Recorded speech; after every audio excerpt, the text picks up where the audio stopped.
कामदगिरी पीठाधीश्वर जगद्गुरु स्वामी राम स्वरूपाचार्य जी महाराज बुहानी में मानस प्रवचन रामकथा का आयोजन। राम जन्म को उमड़ा जन सैलाब। नरसिंहपुर जिले की तहसील गाडरवारा अंतर्गत ग्राम पंचायत बुहानी में कामदगिरी पीठाधीश्वर जगद्गुरु स्वामी राम स्वरूपाचार्य जी महाराज के मुखारविंद से चल रही श्री राम कथा में श्री कृष्ण जन्माष्टमी के दिन मर्यादा पुरुषोत्तम श्री रामचंद्र जी का जन्म हुआ। धर्म प्रेमी श्रद्धालुओं ने पूजन कर आशीर्वाद लिया। वहीं ग्राम बुहानी में चल रही श्री राम मानस कथा के बीच मीडिया से संवाद के दौरान कामदगिरी पीठाधीश्वर जगद्गुरु स्वामी राम स्वरूपाचार्य जी महाराज ने सभी क्षेत्र एवं देशवासियों को आशीर्वाद प्रदान कर सनातन धर्म, गौ माता, हिंदू राष्ट्र, नारी जागरूकता सहित अन्य विषयों पर चर्चा की। भगवान राम और कृष्ण दोनों ही एक, इसमें किंचित मात्र भी लोगों को शंका नहीं करनी चाहिए। आज राम कथा ही एक ऐसी है जो हृदय परिवर्तन कर सकती है। हृदय परिवर्तन यदि हो गया तो राष्ट्र में एक अभूतपूर्व परिवर्तन हो जाएगा। आज जन जन में जो वैचारिक प्रदूषण हो रहा है उसका मूल कारण है संस्कारहीनता, और संस्कार धन से नहीं मिलता है। संस्कार किसी पद को पाने से नहीं मिलता है। संस्कार यदि मिलता है तो भगवान का चरित्र श्रवण करने से मिलता है, संतों की सन्निधि प्राप्त करने से मिलता है। इसलिए बुहानी ग्रामवासियों ने श्री राधा कृष्ण भगवान के दिव्य मंदिर के माध्यम से एवं उनके जन्म महोत्सव के माध्यम से पूरे क्षेत्र को एवं जनपद वासियों को श्री राम कथा से जोड़ा है। तो आज हम चाहते हैं कि राष्ट्र में मंगल हो। मंगल राम कथा से होगा। कलिमल हरण मंगल करण तुलसी कथा रघुनाथ की। और साथ ही सौभाग्य की बात है और परम सौभाग्य की बात है कि इसी उत्सव में 15 अगस्त राष्ट्रीय महापर्व, जो हमारे राष्ट्र का सबसे बड़ा पर्व है, स्वतंत्रता दिवस 15 अगस्त, आज हमने बहुत ही भव्यता के साथ मनाया है। 15 अगस्त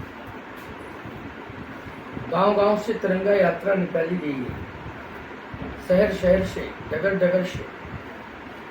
ये बहुत ही दिव्य संस्कार है। ये राष्ट्र के प्रति समर्पण के संस्कार भाव आज हमें देखने को मिल रहे हैं। इसके पहले तिरंगा यात्राएं नहीं निकलती थी, लेकिन आज निकल रही है तिरंगा यात्राएं। क्यों? हम राष्ट्र के लिए समर्पित हैं। इससे हम तिरंगे के महत्व को समझते हैं कि तिरंगा का तात्पर्य क्या है। 3 रंग क्यों दिए गए?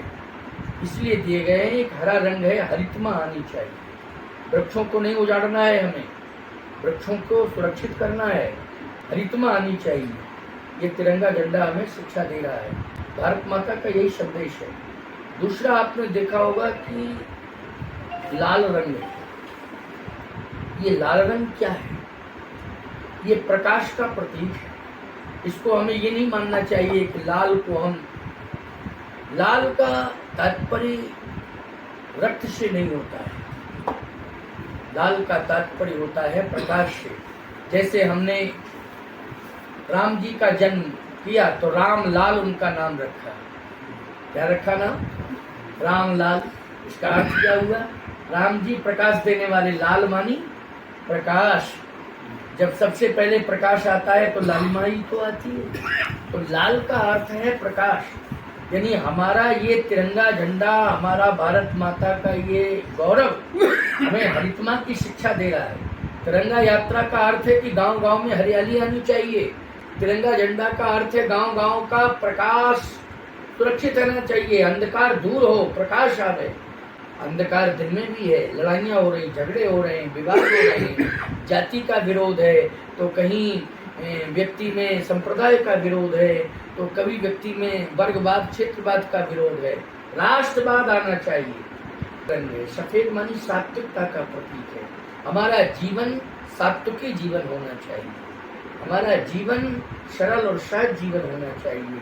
राम कथा में यही सुनने को मिला, जीवन हमारा सरल और सहज हो, सात्विकता हमारे जीवन में आवे। तो हमारा तिरंगा झंडा गांव-गांव में जगह जगह में, नगर नगर में, पूरे देश में और पूरी दुनिया को ये शिक्षा दे करके गया है तिरंगा यात्रा 15 अगस्त का महापर्व कि हम प्रकाश लाएंगे, हम हरितमा लाएंगे और हम सात्विकता लाएंगे पूरे देश में। ये हमारा संदेश है और 15 अगस्त हमने भव्यता के साथ मनाया और प्रभु की कृपा है कि इसी क्रम में कृष्ण जन्माष्टमी भी आ गई। 15 अगस्त के बाद ही 16 अगस्त, क्यों भाई? 15 अगस्त के बाद 16 अगस्त को कृष्ण जन्माष्टमी, यानी जो अंधकार था ब्रजभूमि में, अंधकार था पूरे संसार में, भगवान कृष्ण ने जन्म लेकर के प्रकाश दे दिया है। प्रकाश रात्रि में इसलिए जन्म लिया है कि रात्रि में अंधकार ही होता है, लेकिन भगवान जब प्रकट हुए तो रात्रि में भी प्रकाश हो गया, अंधकार छट गया। लेकिन राम और कृष्ण के जन्म ने हमें बंधन मुक्त कर दिया और हम स्वतंत्र होकर के यज्ञ भी कर रहे हैं, स्वतंत्र होकर कृष्ण जन्माष्टमी मना रहे हैं और हमारा भारत भी स्वतंत्र हो गया। हम तिरंगा यात्रा भी स्वतंत्र होकर के निकाल रहे हैं, कोई भय नहीं है और अब हम किसी से डरते नहीं हैं, चाहे चीन हो, चाहे चीन का बाप हो, समझ गए हो ना? चाहे पाकिस्तान हो, चाहे चीन हो और चाहे जितने भी हमारे देश के द्रोही विद्रोही देश हों, उनसे हम डरते नहीं हैं। क्यों? तमन्ना है बस यही दिल में, साधना शेष रहना चाहिए, हम रहें या ना रहें, मेरा देश रहना चाहिए। बोलिए भारत माता की, कृष्ण जन्माष्टमी महोत्सव की जय। समस्त देशवासियों को 15 अगस्त की एवं कृष्ण जन्माष्टमी महोत्सव की अनंत अनंत शुभकामनाएं देता हूं।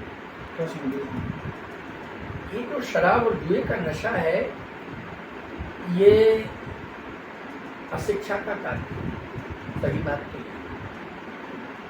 और यदि शिक्षित व्यक्ति भी शराब पी रहा है तो निश्चित रूप से वो कुसंस्कारी है। शिक्षा तो उसने ली है, लेकिन आज मैंने कहा था कि अर्थ को पैदा करने के लिए अगर हम पढ़ रहे हैं तो हमारी शिक्षा हमारे साथ जुड़ी तो है, लेकिन वो हमें गौरवान्वित नहीं कर पा रही। अगर हम शिक्षा के साथ संस्कारों को लेकर के बढ़ रहे हैं तो हमारा जीवन गौरवान्वित है, हमारी शिक्षा भी गौरवान्वित है, हमारा परिवार, वंश, देश भी गौरवान्वित। तो ये तो शराब की और जुआ की लत बढ़ती जा रही है। एक तो उन लोगों में ज्यादा है जो अशिक्षित हैं और कुछ शिक्षित लोगों में भी ये कमी आ रही है। उसका मूल कारण एक ही है कि हम अगर शिक्षित होकर के नशा कर रहे हैं तो हमारा संग अच्छा नहीं है, और यदि हम अशिक्षित होकर के जुआ शराब कर रहे हैं तो निश्चित है ये हमारी अशिक्षा का परिणाम है। तो पहले तो हमें शिक्षा पे ध्यान देना चाहिए, दूसरा शिक्षा के साथ साथ हमें संस्कारों पर ध्यान देना चाहिए और ऐसे संस्कार शिक्षा के साथ जुड़े कि जिसमें मर्यादा मेंटेन रहे, धन तो आवे लेकिन बेईमानी का ना आवे। हमें पत्नी मिल रही है, पढ़ी लिखी मिल रही है, लेकिन याद रखना वो हमें पति नहीं मान रही है, फ्रेंड मान रही है, हस्बैंड नहीं मान रही है, फ्रेंड मान रही है, पति नहीं मान रही है, वो तो हमें कमाने धमाने वाला एक पुरुष मान रही है। तुम कमा के लाओ और हमको दो, हम खाएं और आराम से रहें, क्योंकि मेरे बाप ने 25 लाख 30 लाख दिया। ये भावना है। इसलिए पहली बात तो यह है कि नारी को अगर अपना सम्मान सुरक्षित करना है तो बिना दहेज की आवे। पहली शर्त रखे वो कि उस परिवार में मेरा विवाह होगा जो परिवार दहेज मांगेगा नहीं, इच्छा से उसे करोड़ों मिल जावे। लेकिन यदि कोई मांग के पैसा लेता है तो ऐसे घर में मैं विवाह नहीं करूंगी। ये किसी संकल्प लेना है नारी को, तो नारी उसी संस्कारी परिवार में जाएगी जिसमें उसका सम्मान सुरक्षित रहेगा। और यदि पैसा के लेन देन को लेकर के किसी बेटी को वधू बना करके भेजा जाएगा तो निश्चित रूप से उसे परिवार पीड़ित ही मिलेगा और उसका जीवन भी पीड़ित ही रहेगा। पति को भी चाहिए कि वो संस्कारी पत्नी पाने के लिए किसी भी प्रकार की डिमांड न करे, और यदि परिवार कर रहा है तो निश्चित रूप से वो प्रार्थना करे अपने परिवार के सदस्यों से कि मुझे संस्कार चाहिए। क्या चाहिए? ऐसे संस्कार लेकर के हमारे परिणय बंधने का योग जोड़ा जाए। तो देखो कैसा सुखमय दंपति, न शराब आएगी उस परिवार में, न जुआ आएगा उस परिवार में, न पश्चात सभ्यता आएगी उस परिवार में। उस परिवार में राष्ट्र की मर्यादा और श्री राम की मर्यादा है। तो दहेज का विरोध हो, वो नारी के द्वारा विरोध, जैसे शराब का विरोध नारी के द्वारा हो रहा है, वैसा दहेज का भी विरोध होना चाहिए। केवल शराब का ही विरोध क्यों हो रहा है, दहेज का भी। शराब से ज्यादा खतरनाक दहेज, अगर विश्वास किया जाए तो नारियों से मेरा निवेदन है मातृ शक्ति से कि वो शराब का विरोध कर रही है, स्वागत, लेकिन वो दहेज का भी विरोध करे। और नारी अगर दहेज का विरोध करने लग जाएगी तो मैं दावे के साथ कहता हूँ सरकार दहेज को समाप्त नहीं करेगी, नारी समाज ही दहेज को समाप्त करेगी। और एक बात मैं कहना चाहता हूँ, भ्रष्टाचार का विरोध भी और नशे का विरोध पूरी तरह से नारी करे। नारियां नशे का विरोध तो कर रही हैं, लेकिन पड़ोस की नारी नशे का समर्थन कर रही है। क्या पूरे गांव की नारियां, विश्वास रखो पूरे शहर की नारियां नशे का विरोध कर रही हैं? आप बताइए। कुछ नारियां ऐसी भी हैं जो नशे का समर्थन कर रही है और सहयोगी है, कहना चाहिए। हम अगर ज्यादा कुछ खुली बात कह देंगे तो फिर वही हाय तौबा मचने लगेगा, है ना। इसलिए मैं नारी जगत से कह रहा हूं कि आप जो है शराब का विरोध करें, अच्छी बात है, जुए का विरोध करें, अच्छी बात है, लेकिन दहेज का भी विरोध करें। दहेज मुक्त विवाह हमें चाहिए। और अगर ऐसा विरोध हो जाएगा तो निश्चित मैं दावे के साथ कह रहा हूँ, जैसे बिना दहेज का, बिना मांगे राम जी का विवाह सीता जी के साथ हुआ था, वैसा ही विवाह आज राम सीता जैसा होगा। उनका जीवन निश्चल होगा, राममय होगा, राधा कृष्णमय होगा, सीता राममय होगा और रामायणमय होगा। और राष्ट्र में वो अपने कर्तव्य को पूरा करके हमारे राष्ट्र को पति पत्नी गौरवान्वित करेंगे, चाहे वैज्ञानिक बन के करें, चाहे वो राजनेता बन के करें, और चाहे वो व्यापारी उद्योगपति बन के करें, चाहे महात्मा बन के करें। देखो, अगर सरकार ये दबाव बनावे लोगों पर कि तुम घर में जो माँ बैठी है उसकी सेवा करो, तो मैं तो ये समझता हूँ कि वो हिंदू ही नहीं है जो दबाव में माँ की सेवा करे। माँ की सेवा श्रद्धा से की जाती, सहज भाव से की जाती, इसमें दबाव। और यदि कोई दबाव में बच्चा माँ की सेवा करे और बाप की सेवा करे तो माँ बाप हृदय से स्वीकार नहीं करते कि तुम दबाव में कर रहे हो। कुंठा रहती है, हमेशा कुंठा रहती है। कहने का तात्पर्य मेरा यह, श्रद्धा से सेवा। ऐसे ही गौ माँ की सेवा किसी सरकार के दबाव में नहीं होनी चाहिए। ये स्वयं प्रत्येक हिंदू परिवार का कर्तव्य है कि वो सेवा होनी चाहिए। अब समस्या एक बात की आ रही है, उसका मैं समाधान दे रहा हूँ। हिंदू परिवार का परम कर्तव्य है कि कितने प्रकार की माँ की सेवा होनी चाहिए। जन्म देने वाली माँ, गौ माँ, भारत माँ, पृथ्वी माँ, गंगा माँ, नर्मदा माँ, इनकी सेवा। नर्मदा माँ की कैसे सेवा करोगे? वहाँ जाइए, स्नान बाद में करिए, पहले सफाई करिए। परिवार बढ़ गया है, जगह का अभाव है, तो पूरे हिंदुओं का ये कर्तव्य कहता है कि गांव में एक गौशाला खोलें गांव की, और पूरे गांव की गंगे उसमें रहें। और पूरा गांव जो है, मैं कहता हूँ कि एक बार नर्मदा के तट पर दान मत करना, एक बार मंदिर निर्माण में दान मत करना, लेकिन अपने गांव की गौशाला में गौओं के लिए दान अवश्य करना और उनका पालन पोषण और सुरक्षण संरक्षण बना रहे। अगर हर गांव का व्यक्ति जिम्मेदारी ले लेगा तो गायें सड़क पर नहीं भटकेंगी, क्योंकि हर गांव अपनी गायों को सुरक्षित कर रहा है। और ऐसा नहीं है कि गायें हमारी चीन से आई हैं, अमेरिका से आई हैं। बोलो भाई, भारत की हैं, भारत के गाँव की हैं। बोलो, है कि नहीं? भारत की और भारत के गांव की। भारत के हर गांव में गौशाला खुलनी चाहिए। सरकार जितनी मदद कर सके करे, लेकिन हम प्रत्येक हिंदू जो है सबसे पहले सभी प्रकार के दान करें, लेकिन सबसे पहले गौ दान करें, गौ के लिए दान करें। और यदि गांव के सभी लोग मिलकर के सेवा अपने गांव की गौओं की करेंगे तो गायें कभी सड़कों पर नहीं घूमेगी, सुरक्षित रहेंगी। इसलिए मैं कहता हूँ कि सरकार से जो मांग रहे हो मांगते रहो। सरकार तो कभी कभी बहरी बन जाती है, सुन लेती है, इस कान से निकाल देती है, और कभी कभी तोहफा छोड़ देती है सरकारें हैं। लेकिन हम लोगों का दायित्व है, इसका दायित्व है वृद्धा पेंशन की अपेक्षा हम करते हैं कि हमें हमारे माँ बाप बूढ़े हो गए हैं, उनको सरकार पेंशन दे। नहीं, हमें अपेक्षा नहीं करनी चाहिए।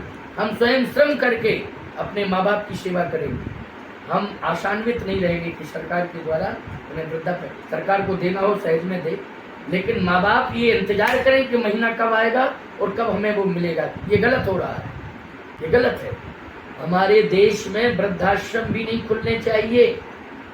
हर घर वृद्धाश्रम हो, हर घर वृद्धाश्रम हो। वृद्धों की सेवा घर के अंदर होनी चाहिए और हर गांव गौशाला। अगर हर घर नहीं बन पा रहा है तो हर गांव तो गौशाला बन ही सकता है। समूल के साथ गौ की समस्या का समाधान किया जा सकता है, लेकिन वृद्धाश्रम तो बनना ही नहीं चाहिए। हर घर को वृद्धाश्रम होना चाहिए, हर घर में वृद्धों की सेवा होनी चाहिए। इसलिए मैं कृष्ण जन्माष्टमी के पावन पर्व पर यह संदेश दे रहा हूँ पूरे देशवासियों को कि हर गांव को गौशाला बनाइए। ये नहीं कि 2-4 गांव में एक गौशाला, नहीं, चाहे छोटे गांव छोटी गौशाला, बड़ा गांव बड़ी गौशाला। उस मौजे की गायें उसी गांव के मौजे के अंदर गौशाला में रहनी चाहिए। और ऐसी बात नहीं है कि हम पूरे गांव के लोग मिलकर भूसा नहीं दे सकते। और कोई भी समस्या गांव में आती है तो मैं स्पष्ट कह रहा हूँ, अप्रत्यक्ष रूप से उस गांव की बाधा को गौ माताएं दूर करेंगी। लेकिन आज गौ माता को बाधा पहुंचा रहे हैं, इसलिए बाधा से लोग जूझ रहे हैं। लेकिन गौ माता सबकी बाधा दूर करने वाली है। गांव गांव में गौशाला खुलनी चाहिए। आज कृष्ण जन्माष्टमी, गोपाल जी आ रहे हैं। कौन आ रहे हैं? गोपाल जी। इसलिए गोपाल जी आ रहे हैं जिन्होंने गौ पालन किया है, गौ सेवा की है। ऐसे गोपाल जी के जन्म दिवस पर हम संदेश दे रहे हैं कि गांव गांव को गौशाला बनाओ और हर घर को वृद्धाश्रम बनाओ और हर गांव को सत्संग की भूमि बनाओ और हर गांव को यज्ञ की भूमि बनाओ और हर गांव में तिरंगा झंडा फहराओ। बोलिए भारत माता की, गौ माता की, कृष्ण जन्माष्टमी महोत्सव की और बहुत देशवासियों को कृष्ण जन्माष्टमी और 15 अगस्त की शुभकामनाएं। खबर भारतवर्ष के लिए गाडरवारा, नरसिंहपुर, मध्य प्रदेश से ब्रजेश कुमार पांडे की रिपोर्ट। अपने शहर, अपने प्रदेश की ताजा खबरों के लिए लाइक करें, शेयर करें, सब्सक्राइब करें और हाँ, बेल आइकन दबाना ना भूलें, क्योंकि खबर हमारी, फैसला जनतंत्र का।